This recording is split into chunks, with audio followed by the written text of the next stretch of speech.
Hello, girlfriend nation. I don't really know how to start these without Desi. Hi, welcome to the show. It's me and Beth holding down the fort again while Desi continues to recover. So she's been out for the playoffs, but hopefully we'll be back for the conference championship games. So just like a football player, that's what we're doing. She is injury prone like the rest of the 49ers. Apparently, it is in the water. Yeah. So she is taking one more week off. We're hoping to see her back next week. Desi, come back. We miss you. We're going to try and do our best to hold down the fort and to make you proud tonight. Absolutely. And I mean, it's playoff football. So there's lots of fun things to talk about. It's just been a good week. That's absolutely true. Hey, Technics chick, glad you're here. Tell your friends. But yeah, so I mean, we might as well just get right into it. Might and Tweed with the games this last week, and of course, two of the girlfriends have teams still in it. So before we get to the Bills game, let's talk about that 49ers game. Yes, I hope that Desi felt well enough to watch the game. Yes, Technic Chicks, that has been a huge story in the news. She does not live near a power station. We'll touch on that in a minute. But the Niners, as always, found a way to win. It's been the name of the game. It's been the name of their season. They just, no matter what comes at them, they have been able to pull it out. So good for them. The worst case scenario, however, did happen for them this season. Kittle went out with an Achilles tear. Achilles, yes. But I do believe he asked for a bottle of tequila in the locker room and let the team know that he was going to still cheer them on and make sure that his team made it to victory. So yeah, I love that story. I love that they're like, can we get you anything? He's like, a bottle of tequila. They literally went and got him one, and apparently it was empty by the end of the game. I'm sure it was. If I was him, I would do the same thing. Right. Purdy had a great game. I mean, I believe, so I looked up a few things because I was in and out watching because I was on the road, which we'll talk about in a minute. But Purdy finished with like 260 yards, 2 passing touchdowns. He did unfortunately have a couple of interceptions also in that game, which made it closer than it should have been at times. And Christian McCaffrey had 114 yards. Hopefully he is feeling good because he's going to be heavily relied on this upcoming week. What a great game. I know Desi was cheering and crying and probably screaming as much as the rest of us were, but right. And seriously though, this weekend of games, almost all of them, actually until Monday night, really, almost all of them were insanely entertaining. Like, they were close games, they were fun games, they were active games. Nothing was a blowout. Everything came down to the wire. Even the Carolina game, which everybody thought was just going to be them get walked all over. I mean, it ended up not being, at the end, it was what it was, but they hung in there, and it was a very entertaining game. It really was. I mean, we were watching that with the neighbors, and there was a few minutes, there was a little while where we're like, is Carolina going to do this? Are they going to go to the next round? Like, it could seriously happen. And it was super close, like way closer than most people would have thought. So it was a good weekend of football. Yeah, it absolutely was. The best part of this weekend of football is that I got to go to the Jacksonville game, guys. All the stars aligned. I reached out to my girlfriends first, to Laura and to Desi, and was like, hey, who wants to go? Kind of joking. No. Kind of joking. I did not. It always starts out as, wouldn't this be a fun idea? I will tell you this. If a game is in with driving distance, don't count me out until kickoff. There is a good chance I'm going to find a way to do it last minute. And usually the more last minute, the more impulsive, the more likely it's going to happen. So it just ended up being like stars aligned. It was so much fun. I talked to one of my girlfriends that I work with, and I was like, hey, I know you like football. I know you're a college fan, but feel like you could be a Bills fan this weekend. Who's up for an adventure? One of the best things about having single friends is that they can just be like, sure, why not? She got the hotel on guys. She got the hotel on points. Last Nice. minute, a tailgate that we were trying to get to, one of the girls in the mafia fell ill, and she offered up her parking pass. We got a free parking pass. Bills Mafia, thank you so much. Free parking pass, hotel on points, tickets that we got from a friend, one of her friends that were able to give us good seats at a cheap price. Like, I mean, everything fell into place. It was great. Awesome. So yeah, like my girlfriend showed up at the house, 9 a.m. We got in the car on Saturday, drove down, watched Saturday's games at a Bills bar, and then ended up going to the game on Sunday and driving home. It was phenomenal. That is so awesome. I was so like you had mentioned it to us, and I was like, oh, it's just not in the cards. And then you did it, and I was like, oh man, I'm super jealous now. But you were sending us updates. You were sending us the baby Josh pictures. So if you follow us on social media, you would have seen our little slideshow that Beth sent the pictures for, which was super adorable. And yeah, and then of course the game itself. So how was the game itself? So our seats were great. We were corner near the end zone, up in 240-ish, 245, I think was our section. Issue was is that we were in a completely Jacksonville dominant section, which is okay. Like, I mean, the fans were great. We had a good time. Was not that big of a deal. The biggest issue is when you're watching football live, right? Like, you kind of feed off of the fans around you to kind of, if you miss something or things like that. So regardless of how well we were paying attention, there were still times where I wasn't quite sure what happened, right? So like the Gabe Davis injury, there wasn't a whole lot of chatter or concern, because it's Gabe Davis. They don't care about Gabe Davis, right? Right. That's not their player. Then we start getting to the fourth quarter where it's back and forth and back and forth and back and forth, right? So I think there was like 3 or 4 lead changes in the fourth quarter alone. There was the tush push that went 10 yards because right. Like it was, and so it's like those are the plays that like you see and you're like, oh, I can't believe what? We're still going, but nobody else is cheering in your section because they're in shock. Right. I was in shock too. I was like, I don't really how are we still going? So all of that happened, and then the final interception was kind of the same thing. There was a tip ball, and it was intercepted by the Bills, and it was one of those things where my girlfriend just looked at me and was like, what just happened? I was like, I think we won. I was like, hold on, I need a replay, but I think we won. So it was great. The fans were great. Watching the game live, there's nothing like it. I'll say it 100 times over.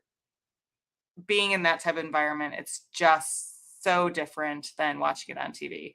Mm-hmm. You get more info watching on TV for sure, and I feel like you get understanding of it better. Right.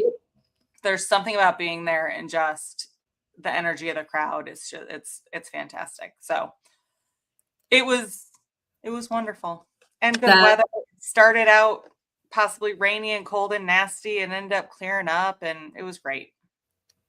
That is so. Yeah, I saw some of the pictures you sent before the game. It was cloudy, it was dark, and I was like, oh, that kind of sucks. But then we were watching the game, and it was gorgeous. And so, yeah, you couldn't have had a nicer experience. Oh, That's just awesome. And yes, that 10-yard push was amazing. And also, Technics Check, I got to point this out. As someone from and back in California, funny that a whole other state is considered driving distance for a game. But it is in the Southeast. You can go to pretty much anywhere, within Yeah, I mean, and here's the thing though, like even in New York. So I grew up in New York, right? Buffalo and New York. So where the Giants and the Patriots play is way harder to get to than Cleveland or a Cincinnati game. Like you can get to a Cleveland or a Pittsburgh or a Philly game way easier it is than to drive across the state to the other teams in our state. So right. I mean, that's why when the Bills, like when their stadium they can't play in their stadium for whatever reason, like, weather and stuff, they go to Detroit. My friend who has season tickets for Detroit says that he's the most non-Detroit games he's ever been to have been Buffalo games because, they want to pack the stadium. They want to get people there. So they're like, come on down, Lions fans. So everybody's there cheering for the Bills. And what a great opportunity and option to do that as well. But truly anywhere within like an 8 to 9 hour drive is worth my can get done.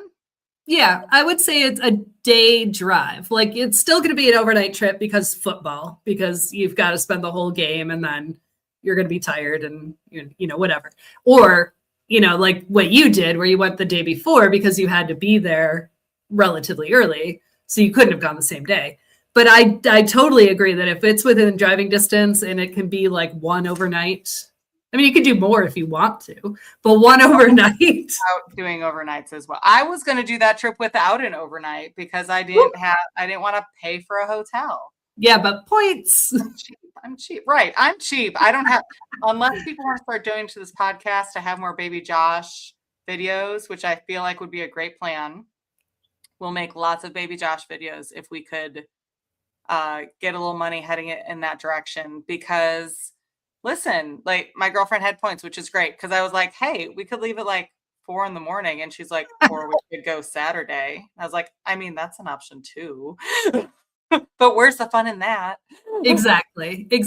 And, speaking of, we've never been a podcast that's, put it out there begging for money, but we do have avenues for that, right? If you are just a fan and you want to give us a tip, you don't have to subscribe to anything. You can go to our website, go to buymeacoffee.com. There's a link and just send us a tip if you like what we do. And if you or someone is a business that would want to do a relatively good deal on some sponsorships, we've got packages and you can see that information on our website too. So, we're not charging a lot because, we're still homegrown. We're still getting there, but we could use some help getting further. Do that. We would love it. But by the way, the Lions are playing the Bills in Buffalo next year. So just keep that in mind. That's more than a day's drive, but it is. But Frontier flights are pretty cheap. And I have a bag that fits under my seat now. So just putting that out there, just throwing that out to the girlfriends. To the football gods. All right. Yeah, we'll just see. But let us move on because I'm sure we could talk about that forever. But as we said last week, we're going to do cocktails and mocktails a little earlier in the episode so that you can see an actual full drink instead of an empty cup. So let's get into that. Yes! All right. So what have you got for us this week? We are in the divisional round, so we have the division bell. It is a little take off of the last word, which is actually a drink that we had discussed doing this week. I think we were talking about doing it possibly this week as well. But that's right. This name fit better, so I went with this one. So this is the division bell. It is mezcal, aperol, maraschino liqueur, and lime juice. It's a little more tart than I had anticipated. It's good, but I think I don't have the grapefruit, so I'm wondering if I had maybe like ruby red grapefruit or something to spritz over the top Oh, and help bring it down a little bit. But right. it's very good. Again, a little bit more sour and tart than necessarily I would typically like. So I hate advertising a drink and then being like, but it's not my favorite. I don't mind it. I don't mind it. And you could tweak it too. You could probably play around with some of the ratios and do a little less lime. Something like that. It might come out a little better. Mine is extra tart because I was telling Beth before the show I only had key lime juice. So mine's probably more tart than yours. Are key limes more tart or are they more sweet? I would think that key limes would be sweeter since they make They are key limes not randomly. They're just really tart. They're really tart. So, but I love a mezcal drink. Yeah. I love a mezcal drink. So I do like it. It's not necessarily my very favorite, but I think we could work on it. But then you came up with this pretty sweet mocktail based on this. So I love me a good smoked black tea. We used a smoked simple syrup back last season for one of our cocktails. And it is probably, I'd never tried it before. I'd never done it. It was so good. So I actually have smoked black tea here to make simple syrup with it pretty regularly. Nice. But this just has plain smoked black tea, grapefruit juice, grenadine, and lime juice again with a little bit of simple syrup. Cut that simple syrup as much as you want. If you want it more like a cocktail, drop that simple syrup or agave down to little to nothing. If you're doing it more for like kids or a fruitier drink, a sweeter drink, go ahead and add the whole piece.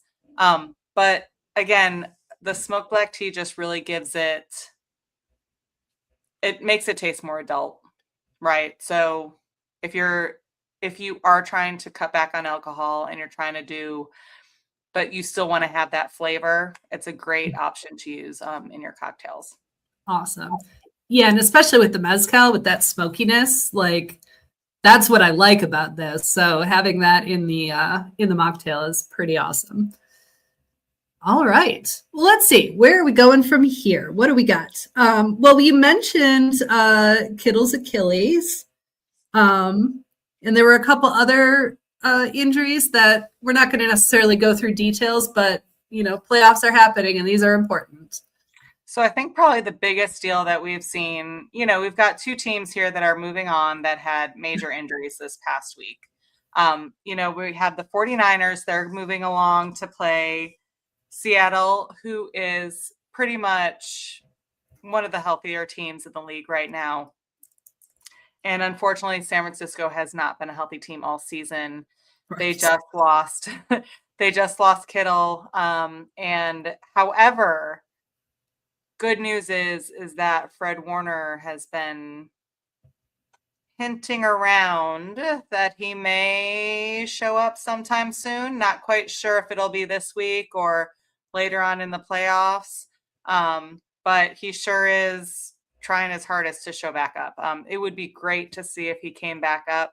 Absolutely, Technics Chick. How cool would it be for him to come back from that and maybe even play,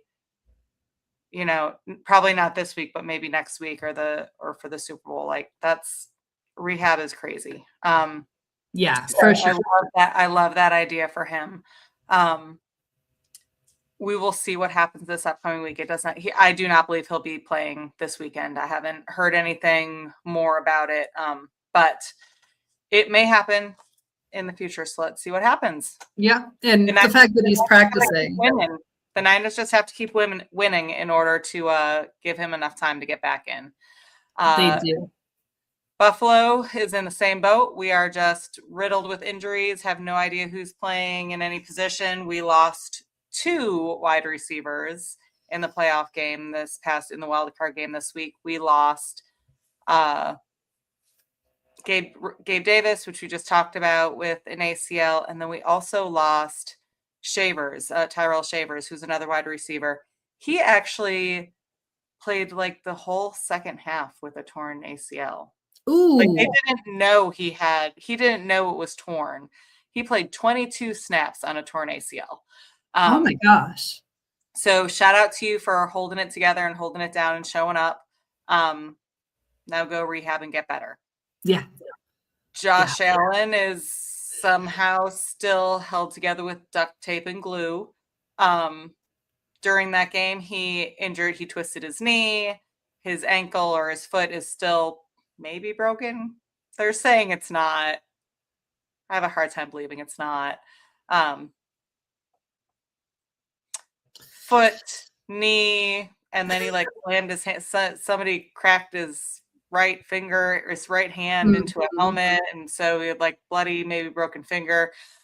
He says he's great. He's gonna be fine. Everything's fine. He's gonna be fine. That's just who he is, though. That's just who he is.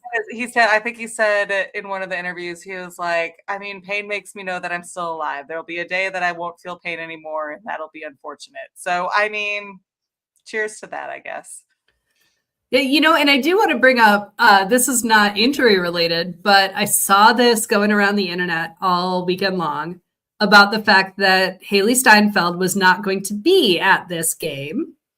But hey, folks, guess what? She has a career that she's already been doing for a very long time. And it was the Golden Globes. Well, she was in one of the biggest movies last year, and she was presenting. So it kind of bothered me that the narrative was, Haley Steinfeld doesn't support her husband and is not at the game. I mean, you could have, Haley Steinfeld's husband does not support her career and is not at the Golden Globes. But the truth is they both have incredible careers. They both have had a lot of success. And when you're in that position, sometimes you've got a playoff game on the same night as the Golden Globes. And that's just how it works. So it's funny because my husband even said that too. He was like, did you see all the flack that was happening? And then they were like, oh, is Josh Allen going to fly out and show up for the Golden Globes last minute? And I was like, what was so funny about it is if you watch any of the Bills media or the Buffalo Mafia or anything like that, Bills Mafia following all this, they were like, look at this king and queen. He's here winning playoff games and she's out there hosting the Golden Globes. There was no love lost from the city of Buffalo. All of us were like, damn straight, you lady, you do your stuff, let him do his end, and you guys just be the power couple that you are. So my husband, he's like, you didn't see all the trash talk? I was like, no, I saw none. There was no trash talk in the Bills world, in the Buffalo world. It was all love for Haley and for Josh. So there's not a whole lot that he can do wrong in our world. I mean, yeah, I love it. I love it for them. I love, everything about baby bump. Right? The dress and the baby bump. I wish we should have done Rate the Fit just with a few from the Golden Globes because, good God, she looked gorgeous in that dress. She did. Yeah, no, that was amazing. So, all right, we're rolling along because it's just the two of us and we're not going down too many rabbit holes. So let's see. Oh, well, the coaching moves, we're still not done with people quitting and leaving and et cetera, et cetera. And probably the biggest news after the Steelers lost is Mike Tomlin has stepped down. He's been coach for 18 years and he's leaving the Steelers. Can I first stop us and say they've had 3 coaches since 1960 something. Right. Three. Right. Hey, Cleveland. Take note. Exactly. 45-3. Exactly. Exactly. No, I mean, that was also, the Lions for so long. We went through coaches every other season because, we were terrible. But Mike Tomlin, not fired, just said, no, thanks. I'm done. Been a good run. Thank you very much. And he was just out. Do you think he's done with coaching? You mentioned that before the show and I hadn't thought of it, but I think it could be, right? Because I mentioned, and I heard this, and I don't know if it's actually true, so we'll find out. But I heard that because he wasn't fired, that with contracts and things still in place, if another team wanted him, it wouldn't just be an easy hire. Like they'd have to go through a process with the Steelers. So, he's not going to be able to go somewhere else easily. Yeah, I mean, I think it's one of those things where, I don't know, I wonder if it's run the course for him. He's going to be a great commentator. He's going to be a great whatever he decides to do, right? Hint, hint, Falcons need a head coach. Right. I do believe his daughter is doing gymnastics at UGA. So, I mean, closer to family, I wouldn't say no to that. I wouldn't say no to him coming to Atlanta. And Texans Chick, you are correct, but I also believe they've had a ton of coaches. Yeah, they have not. That is the quarterback. You're correct. That is, but yes, they have not had only a handful of coaches since the 60s. Like that's just not. So. I don't think anybody has, right? No, most any other franchise running with a coach. Maybe Baltimore. I'd be curious to know prior to their current /ex head coach, who right. It's the same idea, right? Right. And I mean, Miami was supposed to have their coach, and their coach, they lost their coach right after Black Friday, or Black Monday. So it's been, he thought he was safe too. So. Right. Yeah, and the Lions are interviewing for offensive coordinators. So Mike McDaniels is on the short list. David Blau was on the short list, but he got hired by the Commanders because since he was already on their staff, they had first right of refusal. So they said, no, we're going to have you. You've seen McDaniel in the cold, right? Like you've seen him when he plays in Buffalo. I mean, the only benefit of the Lions is that we play in a dome. That's true. It's relatively. Shanahan quit on the Browns for starting Johnny Manziel. Yep, that did happen. God, the Browns. We should do a whole episode on the Browns. We're going to have to do it one week. Yes, y'all are making me cough because it's funny. But it's very true. I'm going to throw this out there. Off season, we should pick some teams and do some deep dives into the crazy history of some of these teams, that being one of them. Oh no, absolutely. I was curious, the list of Lions head coaches, because we've had so many. Oh my gosh. Let's see. I mean, we have a long history too, but you know what? It's interesting that Dan Campbell is only our 30th coach. Oh, because we had a really long time with Wayne Fonts. Glory days. And then it was coach after coach after coach after coach after coach. And then it was Dan Campbell. So, they've had an interesting run. So, all right. Fair schedule. This was brought up a few times, and I actually have a little.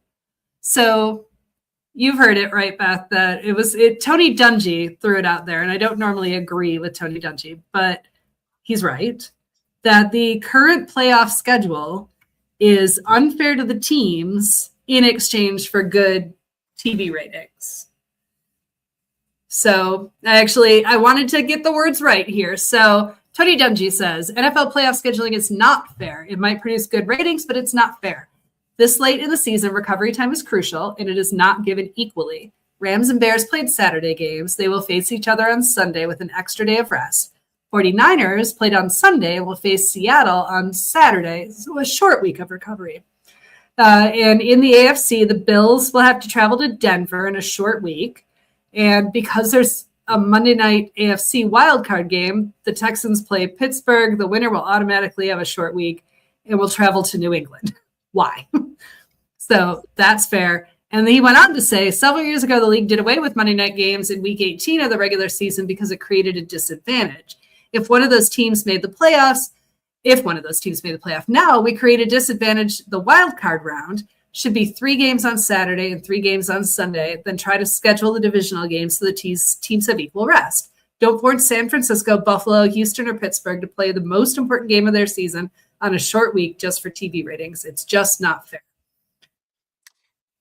Yeah, I would agree. I think there's got to be a better way to do it, right? It does not make sense to put teams on such a short schedule with such little recovery time.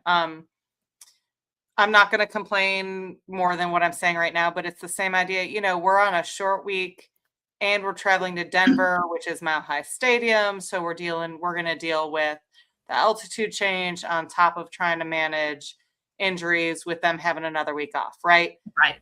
So it really does create this kind of shortened schedule. Why they can't put, and I don't really even understand how the ratings impact this or how TV impact. People are going to watch the game regardless, guys. Like, has the NFL not figured this out yet? Like, people aren't going to be like, oh, it's Sunday instead of Saturday, or it's a Monday night instead of Friday night. Like, they're going to plan their whole world around it. Like, if you're watching football, you're going to stop what you're doing to watch the game. Like, this is not, if they were concerned about ratings, they would move the fucking Super Bowl from a Sunday night. Right, exactly. What are we doing? It's not about ratings. Like, it's not, let's sit here and make a schedule that's at least fair. Right. Right.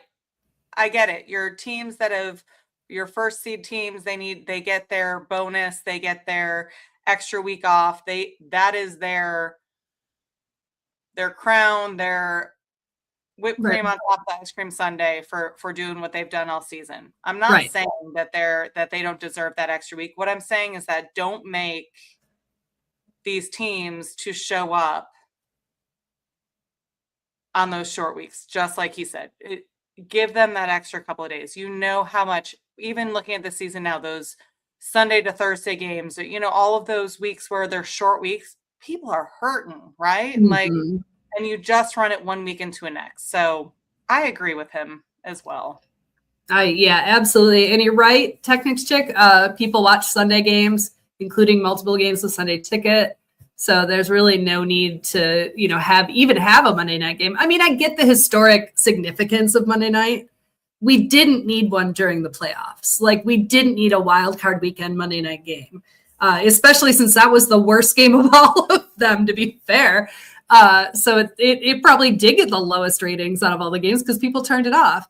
I think if the NFL wants to, if they really care about ratings, the more important thing is to make sure that fans have reasonable access to the games, which we do not.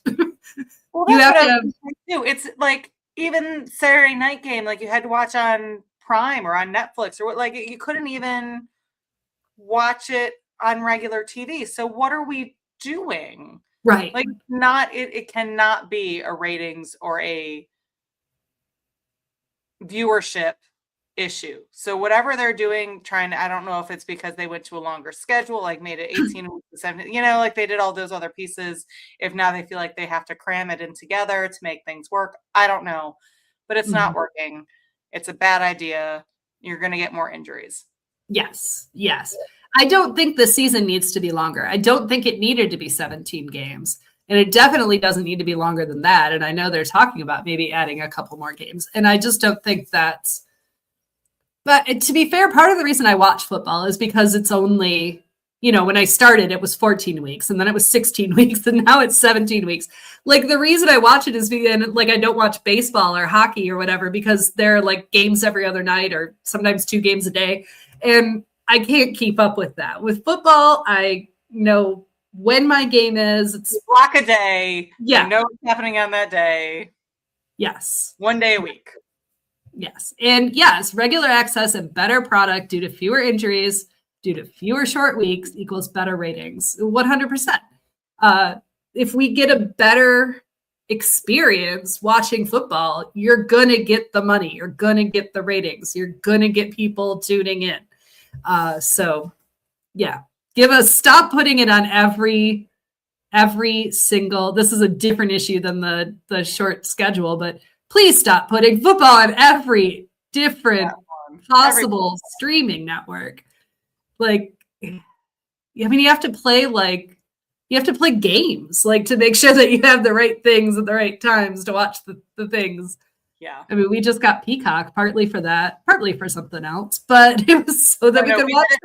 We watched it for that one game. We got 1 month. We got 1 month. I was like, it's cheaper than a beer at the bar, so let's do it. Exactly. And then cancel it after the game. Like, right. And we do that too. We absolutely do that too. So I think all of those things are issues. All of those things make a difference for the players and the fans. And I would love the NFL to kind of get a clue in on that, like, to realize that, profits over players isn't necessarily the way to go.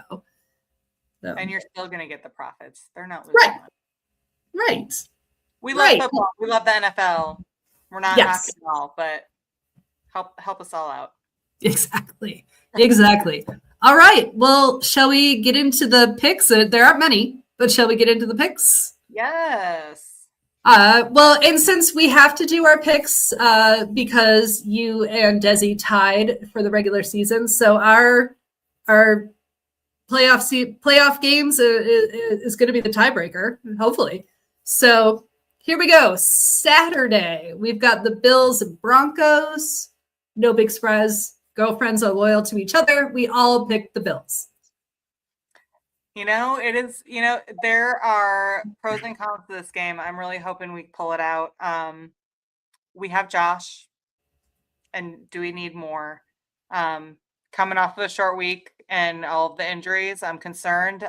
But Ed Oliver also has been practicing, so he might be back, which would be a fantastic. You can't count us out. You can't count Josh out. The Broncos, I think, are favored because they have been rested and they also are relatively healthy. Right. But so is Jacksonville. So. Right. So, yeah, no, Saturday's going to be a couple of good. I mean, they're the ones we care about the most, right? All the girlfriends games. So Saturday's going to be my big football day this weekend. I'll check in on the Sunday games, but I'm going to be sitting in front of the TV all day Saturday to watch the Bills and the 49ers. So for the 49ers, they play the Seahawks. And of course, we all pick the 49ers. Again, we're very loyal. Ooh, yeah. So, Desi, it's because I love you. and the Niners have pulled crazier things out of their hat all season, right? Yes. But we don't talk much about the Seahawks on this podcast because we don't spend a lot of time on that side of the country. But Geno Smith and the Seahawks, they're healthy. They've been playing very well. There's a reason why they're so well seated. And aren't they like the loudest stadium in the NFL or something? That's what I've heard that. I've heard that. So they have the 12th man in their favor. So we'll see. I think the Bills are going to beat the Broncos, and I think the Niners are going to have a ridiculous game in Seattle. I think the Niners will win because of Desi. We are, what is the word? Faithful. We're faithful. That is going to be a stressful game for sure. Yeah. All right. And then on Sunday, we're starting out with the Texans and Patriots. As much as I dislike the Patriots in general, you have to hand it to them. They've had a great season. But none of us have picked the Patriots for this game. We're all thinking the Texans will win. I cannot fathom that Drake May is going to handle that defense. I just don't. Something crazy would have to happen. Texans are super healthy. Patriots are too. But the Texans defense is just so stupid. I cannot imagine that Drake May, first year, playoffs, all these things, they're too young. Are they going to have great runs in the future? Absolutely. Right now, the Texans have this. I completely agree. When you look at the game this last weekend, To be fair, the Texans offense did not play great. They had interceptions and all kinds of things going on, and yet they still won. So they're a scrappy team, and their defense is no joke. But you know what I did notice during that game, and what when Buffalo and the Texans win, it's nice to see the Texans' faults because CJ Stroud is not ready either. Right. So just forecasting a little bit, foreshadowing maybe. for the conference. Mm-hmm. I mean, based on our picks, we all think that's going to be the matchup next week. So, I think that's good insight for sure. All right, and then the Rams, Chicago. I put Chicago for some reason instead of the Bears. I don't know why, but we're just going to go Rams, Bears.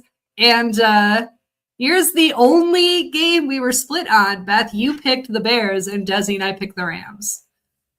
I did, and I'm torn because I love me some Stafford. Don't get me wrong. But it's in Chicago. And they have just figured it out how to that's a game you have to watch to the very end because you have no idea what the Bears are going to do in that last quarter. So absolutely. So if you're short on time on Sunday, just tune into the end of the game. The last quarter for the Bears Rams is all you really need to watch. Right. Yeah, this game is going to be interesting because obviously I don't want Chicago to advance, at all.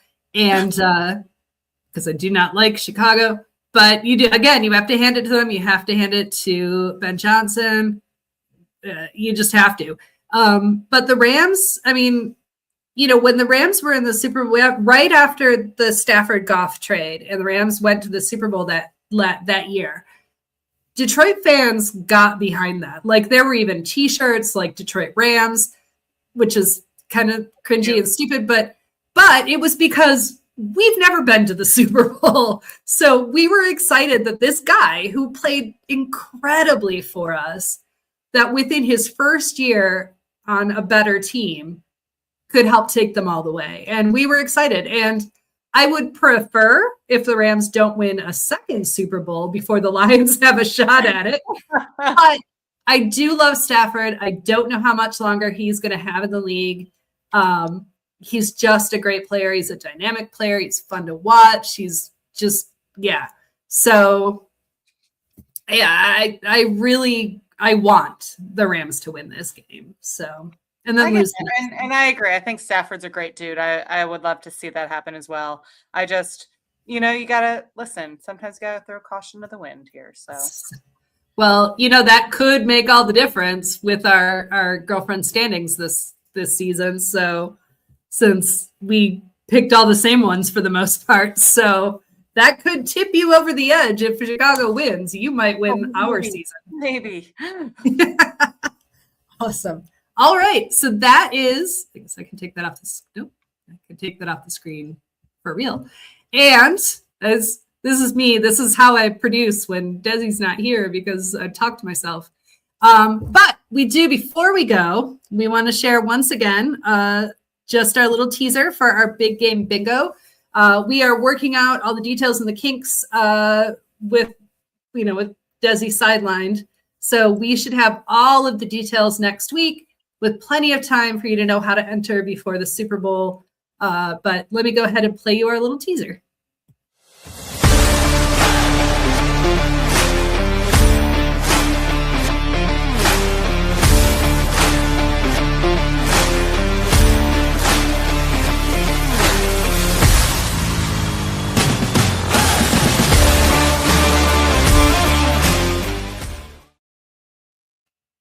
All right. And I'll put that up on our social media too, so you know as much as we know going into next week. So we're going to win stuff. It's going to be fun. Yes. We're going to have prizes. And I think we do know what the prizes are. So we'll let you all know. We'll let you in on that secret next week too. So we would love to have you play along with us and Technics Chick. We are excited that you want to join in. that's it. Look at us. We did this last week. We thought, oh, it's going to be short and sweet, and this week too. And here we are, 8:15. We're making a full episode. Full episode. So we miss you, but we can make it happen when you're not here. Yes, we want you to come back though, please. But yes, so for everyone watching, of course, follow Girlfriends in Football on social media, subscribe and like our YouTube, check out our website. We've got all kinds of details and interesting stuff on there. We do a blog every week, a recap of the show. That's the best way to find all of the info for listening on podcasts and watching later. So yeah, we'll see you all next week. I think. Go Bills. Go Bills. All right, let me find the closing of the show.